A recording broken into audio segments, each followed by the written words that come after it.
Hello, everyone. It's Shane Kanto, your Wasteland reviewer, and welcome to the Wasteland Watchlist here on the SPDM Crew Podcasting Network.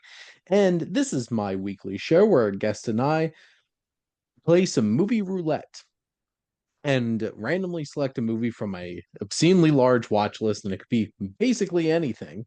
And this time we actually landed on what I feel like is like relatively known classic piece of cinema from the late 60s. Goodbye, Mr. Chips. But joining me is Bubbawheat. Thank you so much for coming back on. Of course, it's always a pleasure.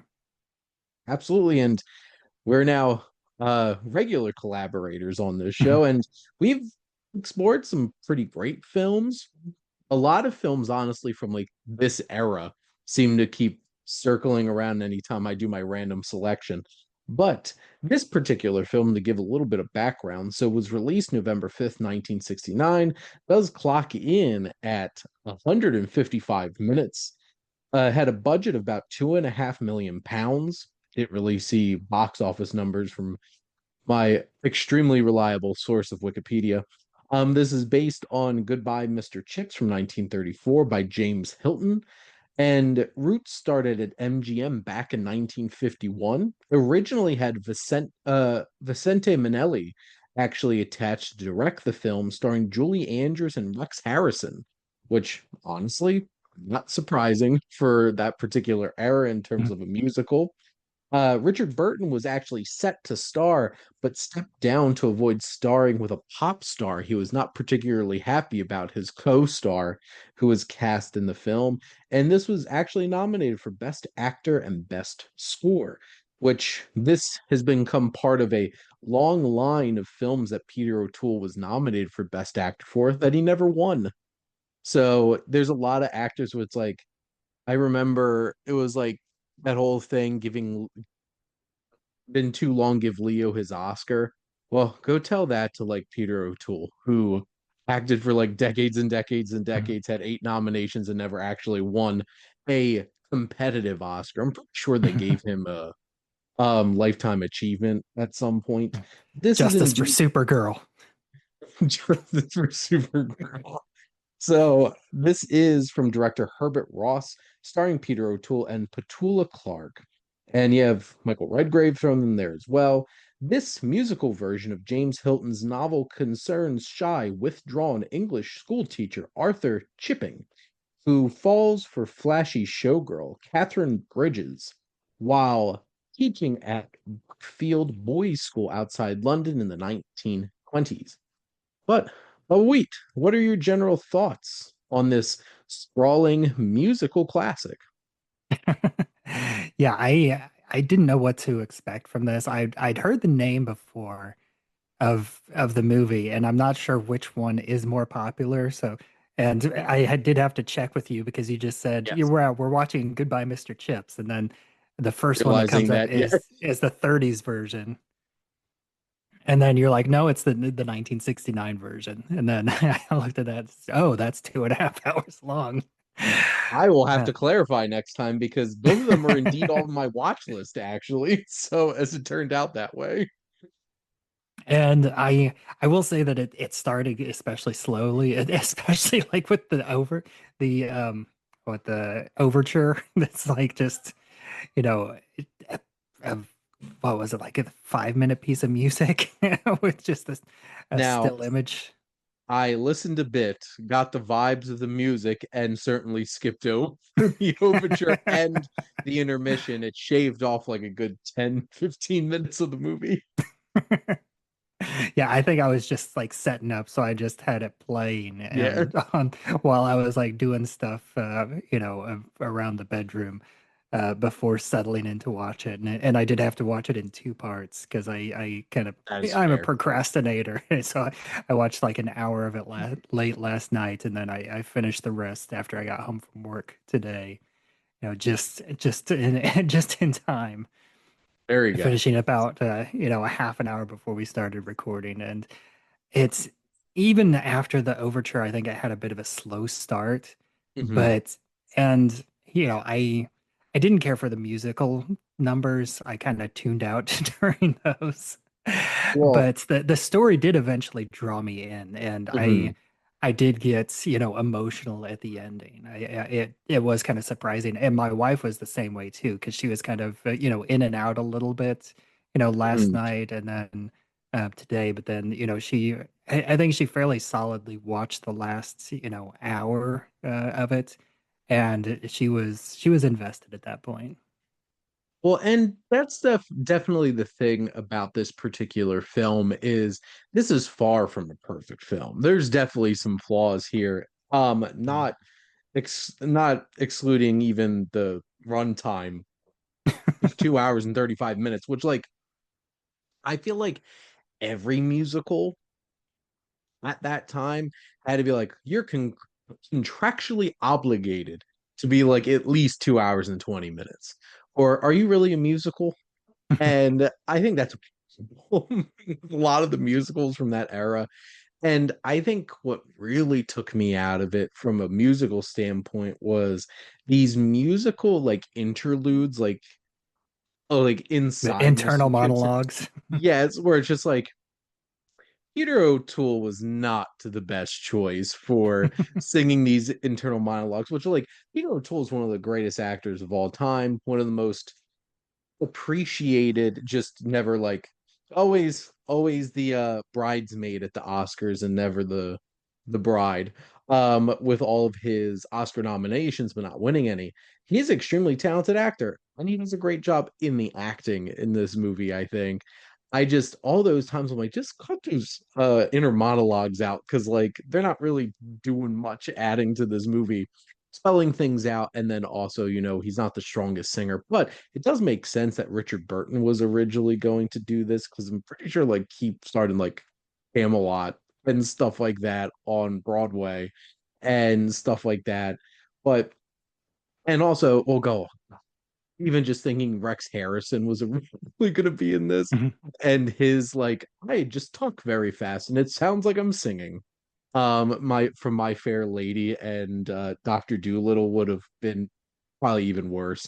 But I think Peter O'Toole does a great job anchoring this film. But I think Petula Clark, when like she sings, she's actually like putting on a show, which I think fits those parts. And And I will obviously, say that my one of my favorite parts was, right after they get married and Catherine comes in to the assembly and they start singing the school song and then she starts belting out and like everyone stops and then there's a little yes. bit of competition with her and the headmaster's wife and like that whole scene I think was probably my favorite scene of the movie. It was really funny. That was honestly one of the most memorable parts of the whole movie. It had so much personality and fun to it, Mhm. which like Peter O'Toole, I think fits perfectly in this very British, very stiff upper lip kind of like we care about uh you know law and we care about order and refinement in the classroom, and he obviously plays his intellectual very well, and he's that Mhm. kind of teacher who's like not going to give his students even an inch to be able Yeah, to especially, I mean, do like it, anything. it kicks off, right near the beginning where he doesn't allow this his student to leave, or I don't even think it was he was leaving early. I got the impression that the student needed to leave right as soon as the class let out in order to get to this tennis tournament. That it was Yeah. like the championship, and he, as a teacher, made them all stay a half hour late. It just just kind of out of spite. Well, it's like this class ends when I say it ends, not when the bell rings. And I'm like, I know people at the college that I work with who have that perspective on things. And I know some students who have that perspective, like, we get to this point, you're ending. It doesn't matter what you want to do. I'm like, I've seen this vibe, this push and pull before. I try not to be the person that keeps people after. I just like to respect that, like, yes, there's a couple minutes left. I try to wrap up class. Stop packing. Because that certainly happens to me a lot. But thinking about, I think obviously the heart and soul of this film is this dynamic between um Kippy and Catherine, and they're this odd couple kind of Hmm. dynamic, and it's charming. Um, could this movie have gotten along quicker and gotten to places probably a little bit uh leaner in terms narratively? Sure. But it also has some interesting perspectives on classism because there's a lot of like Catherine doesn't fit in to this space, and there's definitely a lot of judgment that floats over that Hmm. I feel like the film navigates in this very stiff upper lip, very British kind of boarding school here. Yeah, I was also thrown off a bit because I didn't realize at first that it was like a period piece. Like Mm, I thought that it was, maybe not set in 69, but I, I got the impression, it felt very British. And yes. sometimes British culture, it's like it's tough to tell exactly what time period it takes place Mm, in. And even with like, and I think my first clue was just the old car.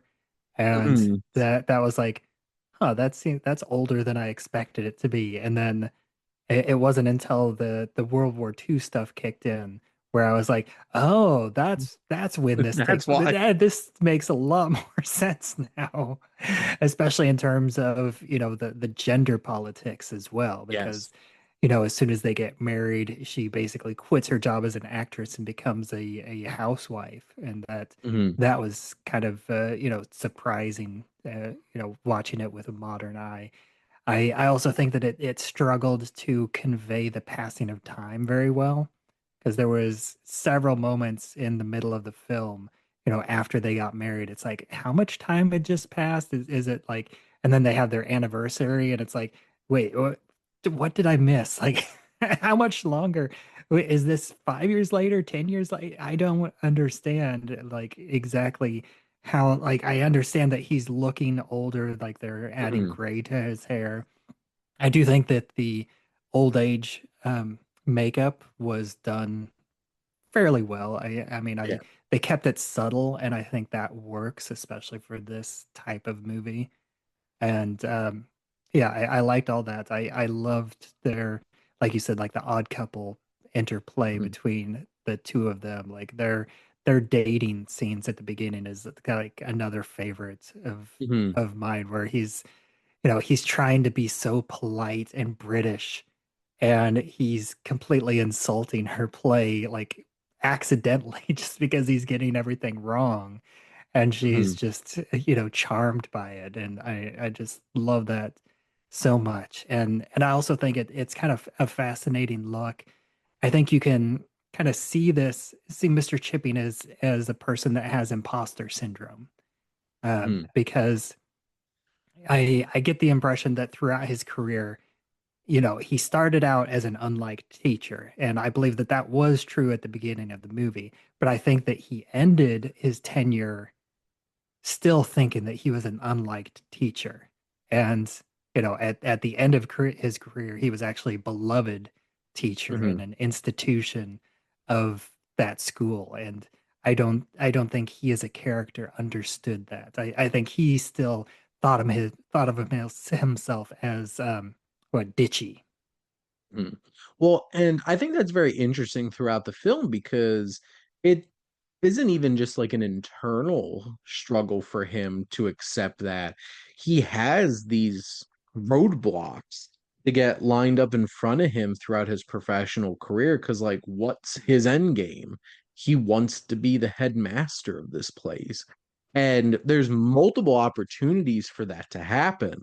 And the door kind of gets like slammed in his face a bit where it's just like, when's my time? This was something promised to me. Or like, well, don't you worry, they won't be in this job very long, and then you'll slip in. It's just like anybody who's been at a job and promised a promotion or a raise and just being that goalpost being pushed further and further back on you was very relatable. And I feel like that there are certain elements of this film that feel a little distant because it is very like refined, very British, very period piece. But then there's those little elements that do speak to you. And I think that was one that certainly made him so much more relatable, is that like he is trying to achieve something. And a lot of people have been in those situations where something that they earned that was also promised is not paid off. And they keep going and going and going. And I think that's what makes the latter parts of this film so compelling is he loses and so much is taken from him at that Mhm. point, including pretty big emotional moment towards the end of the film that I thought the presentation of this moment of loss came in a very interesting way that they delivered the information and you're just like, "Oh, wait a minute. Like that's heavy. That's Mhm. pretty impactful." And it felt very satisfying with the catharsis that the film gives you when he finally like reaches this pinnacle of his career that he's reaching for.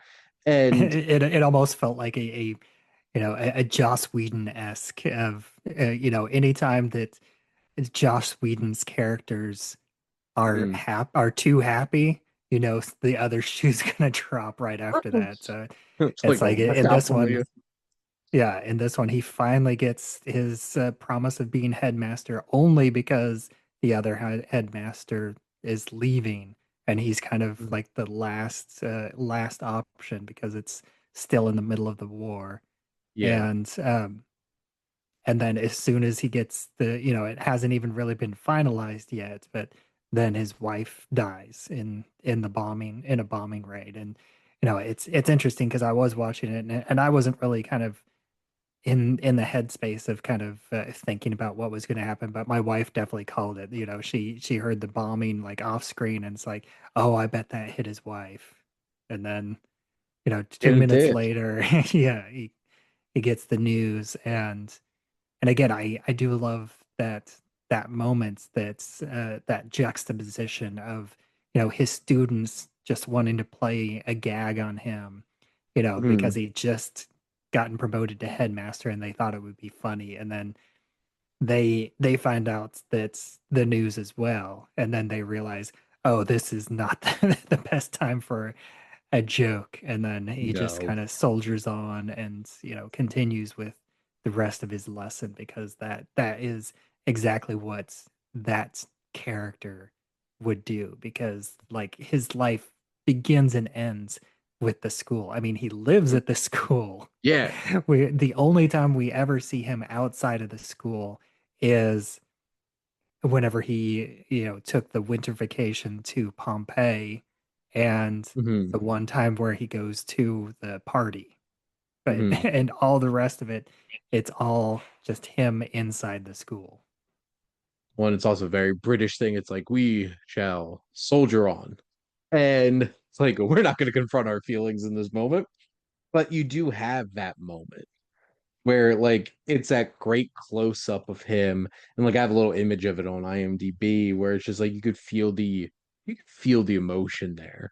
And that's the because like this isn't a particularly big performance for Peter O'Toole Mhm. because his character is very reserved and refined, but he has his moments, and it's the underlying emotion of what he's presenting here that's so effective. And to your point, like they do keep the aging very subtle. His hair slowly just getting more salt and peppery as it's going throughout the film. Also, I appreciate the uh that mustache mustache hair and like cap combo that he has. It's like a very like specific look, and I think it really works well. And I think there's a lot of subtlety in terms of like all of his clothes are very like brown and grays and stuff like this. And Catherine is vibrant colors. And obviously, like it's pretty obvious that they're different, but it's those little Mhm. details that I think really Yeah, the one kind reinforce of song against. montage that I did enjoy, at least visually, is whenever they were singing about the flowers, or he was talking about the flowers, and Mhm. each flower that he mentioned, she would be wearing a dress of the same color of the Yeah. flower. And I thought that was like a nice visual moment that within the movie. And it's like one other scene that I think was another fun scene was whenever Chipping confronted the financier. um Mhm. he stood up to him, and then like right after that his wife brought in Ursula, the famous actress who also I guess is an ex-girlfriend of the financier. So she kind Mhm. of, beat him at his own game, but at the same time she did it behind the scenes. So he thought that it was his confrontation that won him over. He had no idea that it was actually his wife that succeeded for him. Which I did like that character in particular, Hmm. Ursula Mossbank. Um, I don't know Welsh very well, so I know I'm gonna say her name wrong, but it's looked like some form of like Sean Phillips, Sian, because I know her because I took Latin for 5 years, and we watched the whole entire mini series of I Claudius over the course of one academic year every Friday. And she played Livia, one of the main characters in that. And she's also Cassiopeia in Clash of the Titans. And she's in the original Dune. So like I've seen her pop up in quite a few things. And I thought she brought fun energy to it for sure.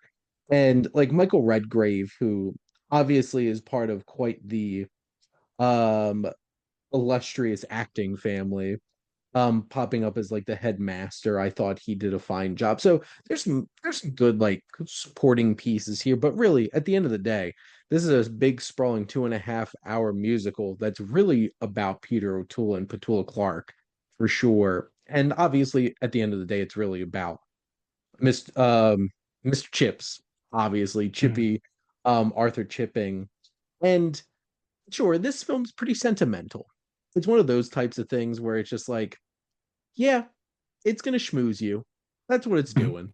Like, you Even know though it's there I to had a schmooze hard you. time, I had a hard time separating whenever he was given his big speech and like, his big grand idea. And he's like, I keep getting older, but these students, they stay the same age. And of course, I think you know exactly where I'm going. I'm All like, right, all right, all my right. exactly. Wait a minute, this isn't Dazed and Confused. Uh, what pop culture will do. You can't unhear certain things anymore. But and maybe I felt a little sentimental because like I'm getting up on 10 years working at the college that I work, and I've been there long enough to see multiple cycles of students go through. And like I'm having a bunch of my former students, they're getting engaged and all of these things, and some of their younger siblings. I'm gonna freak the hell out the first time I have one of their kids show up, and I'm like, oh no. Just like I've been here too long.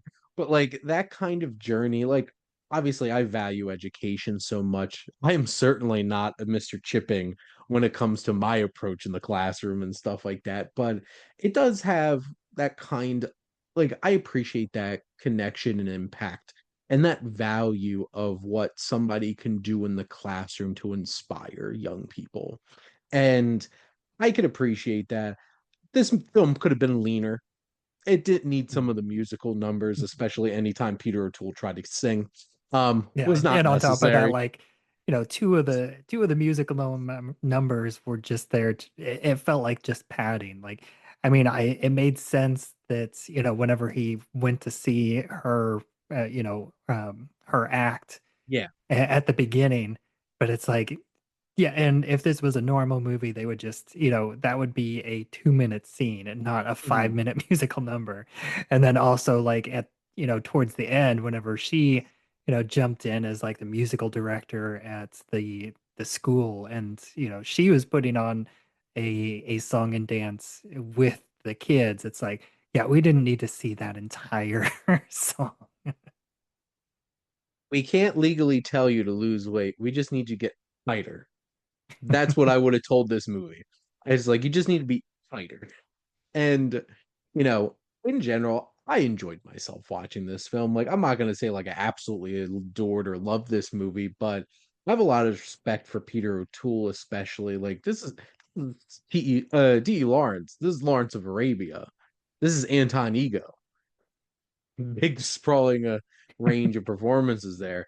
But like I think he really came to play, and I really enjoyed Petula Clark in this and energy that she brought to the film because it Mm. needed a little bit of that energy because otherwise this would have been a very like very refined, very methodical British 2 hours and 35 minutes that it could have used a little bit of a nudge at points. But Yeah, I also, my wife and I thought it was, very funny that the relationship was very British, especially after they got married. It's like they showed like zero emotion towards each other. They would go in for a kiss, but they would just like, I was joking with her. It's like, oops, I missed. But I guess, do you have anything else any other notes or anything you wanted to add? I don't think so.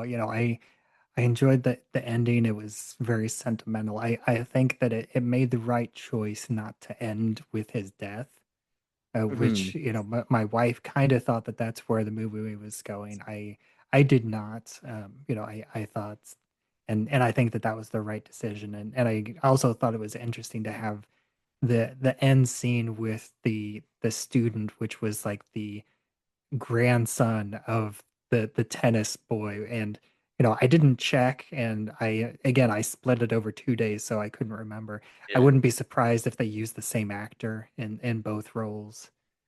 that's a good But point. I couldn't tell you for sure because there was such a long gap, and That is very they fair. were wearing something different. But I it seems like that would be something that a movie would do, and I think it would work. And he talks about his great grandfather as well. And this Mhm. is probably 90-year-old Mr. Chipping at that Mhm. point in the movie. And I thought that was like a nice note to end on. I think that scene captures the impact and legacy. And no, we did not need to watch this old man die. So there we go. But this is a fine film, and if you do enjoy some of those old classic period musicals, this certainly scratches that itch for sure. I'll be Yeah, interested when I I think my eventually. wife put it perfectly. She said, I'm glad that I watched it, but we're never going to watch that again. Probably not. I feel like I would only watch it if like others maybe watch it for a podcast or something like that. But at the end of the day, I'd be interested to see what the 30s version of this film was like for sure. Probably shorter. I can imagine it was pretty shorter than this. But that was the era. They were big, they were sprawling, they were 2.5 to 3 hour musicals. That's what Hollywood was making. But we thank you so much for coming on and chatting some movies with me. Absolutely. And thank all of you out there for listening. Make sure to like, comment, and share on this episode. Let me know what your favorite musical from that era, that like golden age era of musical films. And make sure to follow or subscribe wherever you listen to your podcast. The SPDM Crew Podcasting Network is ever expanding. We have so many shows with all different types of themes and ideas and something for everybody. And if you want to become part of the crew by being a guest on a show like this one, Wasteland Watchlist, or by starting your own podcast, make sure to reach out to us on our website. And if you like our logo, check out High Flyer Creative for all your digital marketing needs. But most importantly, thank you as always for tuning in and supporting the Wasteland Watchlist here on the SPDM Crew Podcasting Network.